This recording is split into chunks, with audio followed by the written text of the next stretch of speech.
فرقوں کی دیواریں گرا، فرقوں کی دیواریں گرا، امت کو ایک کرنا ہے۔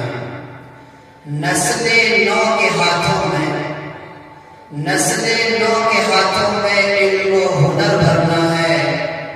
باتوں سے نہیں کردار سے اسلام کو دکھانا ہے، باتوں سے نہیں کردار سے اسلام کو دکھانا ہے، تب جا کے زمانے کو اپنا لوہا منوانا ہے۔ محترم سامعین، ابھی آپ حضرات کے سامنے قرآن کریم کی آیت تلاوت کی گئی، وَبَلَغَتِ الْقُلُوبُ الْحَنَاجِرَ وَتَظُنُّونَ بِاللَّهِ الظُّنُونَ،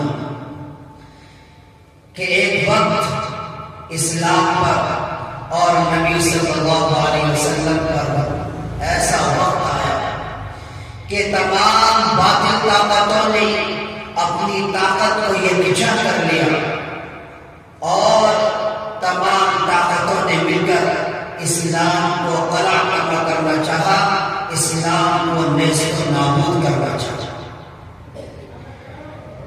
کہ حالات یہ تھے کہ جب خندق کا موقع آیا اور تمام باطل طاقتوں نے ایکجٹ ہو کر مسلمانوں کو نیست و نابود کرنا چاہا، تو مسلمانوں نے مشورہ کیا کہ تمام باطل طاقتوں کا مقابلہ کیسا کیا جائے۔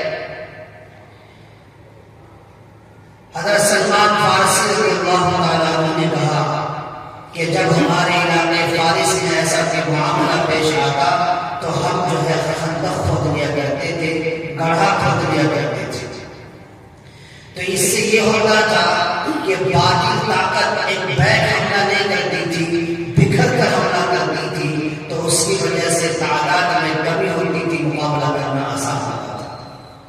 آپ صلی اللہ علیہ وسلم نے ان کے مشورے کو قبول کیا اور لہذا خندق کھودی گئی، جس کو غزوہ خندق کہا جاتا ہے۔ اس آیت کریمہ میں اس غزوہ خندق کی منظر کشی کہ حالات یہ تھے کہ بھوک کی وجہ سے آنکھیں باہر آ گئی تھی، حالات یہ تھے کہ بھوک کی وجہ سے صحابہ کرام نے پیٹ پر پتھر باندھ رکھے تھے، اور آپ صلی اللہ علیہ وسلم نے ایسے پرفتن ماحول میں بھوک کی وجہ سے 2 پتھر باندھ رکھے تھے کہ آنکھیں پتھرا گئی تھی۔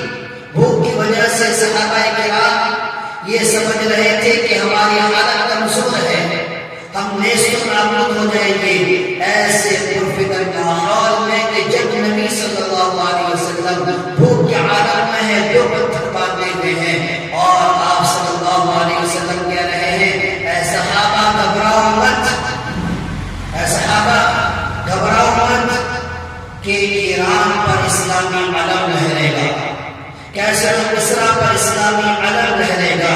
یہ اس ایمان کا نتیجہ تھا جو اللہ پیغمبروں کو دیتا ہے، اور پیغمبروں کے ڈیوٹیوں کے صدقے میں صحابہ کو دیتا ہے، اور صحابہ کی کوششوں کا نظارہ کر کے تابعین کو دیتا ہے، اور یہ ایمان نسل بعد نسل اللہ کے نیک بندوں میں منتقل ہوتا ہے، جس سے دوبارہ ایمان کی فروغ ہوتا ہے۔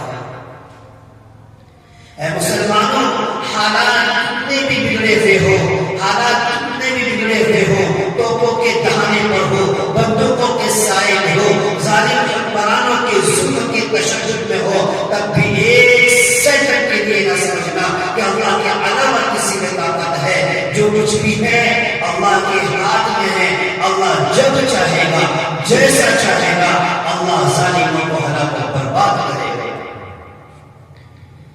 اس لیے کہ دنیا گواہ ہے، تاریخ گواہ ہے، بڑے بڑے ظالم دنیا میں آئے، فرعون آیا، موسیٰ کو اللہ نے اس کے لیے بنا دیا کہ تمہیں اسے غرق کرنا ہے۔ اس کے مقابلے کے لیے اللہ نے موسیٰ کو کھڑا کر دیا، اور جب قارون آیا، شداد آیا، اور اللہ نے موسیٰ کو کھڑا کر دیا۔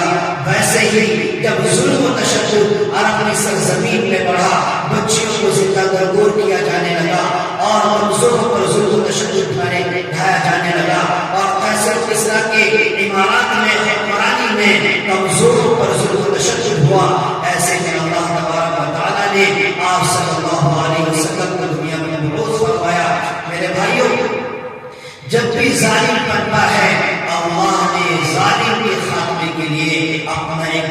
برگزیدہ بندے کو محفوظ فرمایا ہے۔ تو حالات کتنے بھی بگڑے ہوئے ہو، یہ سمجھنا کہ حالات کو بدلنے والی ذات اللہ کی ہے۔ اللہ جب چاہے گا، جیسا چاہے گا، اللہ حالات کے رخ کو موڑ دے گا۔ قرآن اسی سے بھرا ہوا ہے۔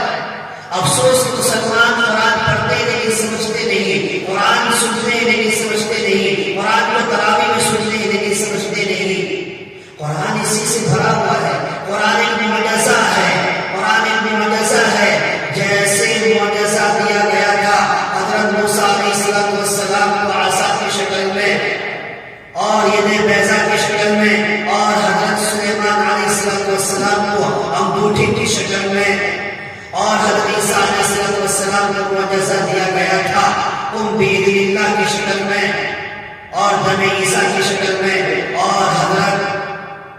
اور حضرت عیسیٰ علیہ السلام کو معجزہ دیا گیا تھا بِإِذْنِ اللہ اور دم عیسیٰ کی شکل میں۔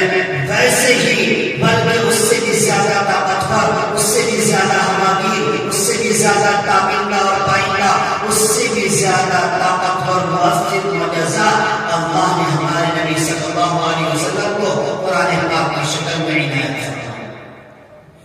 قرآن ایک جیتا جاگتا معجزہ ہے۔ قرآن یہ باطل طاقتوں کا مقابلہ کرنے والا ایک نسخہ ہے۔ قرآن کریم ایک کانسٹیٹیوشن ہے، ایک لاء ہے کہ جو بھی قوم اس کے مطابق عمل کرے گی دنیا میں بھی اسے خوبی عطا کرے گی اور آخرت میں بھی اللہ تبارک و تعالیٰ اس کو خوبی عطا کریں گے۔ کہ دیکھیے جب اسی قرآن پر عمل کرتے ہوئے آگے بڑھے عمرو بن العاص اور سعد بن ابی وقاص، خالد بن زیاد اور وہ مجاہدین فاتحین جنہوں نے سندھ سے اسپین تک اور چائنا سے افریقہ تک فتوحات کا بازار لگا دیا تھا۔ حالات کی سازگاری کے ساتھ نہیں بڑھے بلکہ اس وقت بڑھے جب یہ چاروں طرف باتیں